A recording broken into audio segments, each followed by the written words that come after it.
Касиеттүү Теңир Тоо кыргыз элинин бактысынан ичен-деңиз алкарларды, кайраттуу эр-азамат, улан кыздарды берген берекелүү, мал кеңдиктүү жер.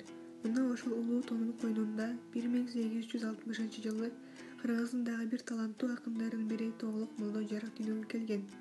Өз аты Байымбет, атасынын аты Абдырахман болгон. Тоголок молдо деген атка ээ болуусунун себеби ал өз заманындагы адамдардан айырмаланып, кат сабатты, жоюлган билимдүү адам болуптур. Өзү кара, тоголок жүздүү адам болгондуктан жеңелери Тоголок молдо деп тергеп коюшчу экен. Ушундан улам так ушул лакап ат менен кыргыз элине белгилүү болуп турбайбы? Анткени менен белгилүү акын өзүнүн 82 жылдык өмүрүндө башынан көп нерсени кечирген.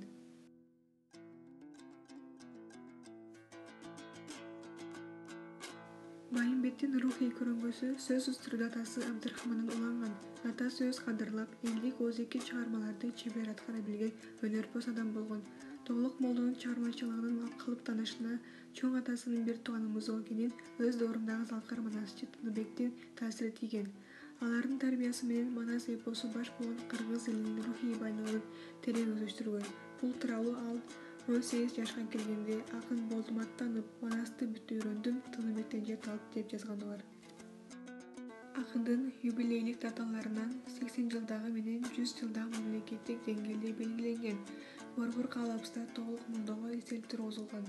Анын наамын өлкөбүздүн көптөгөн мектептери, көчөлөрү, айыл кыштактары алып жүрөт.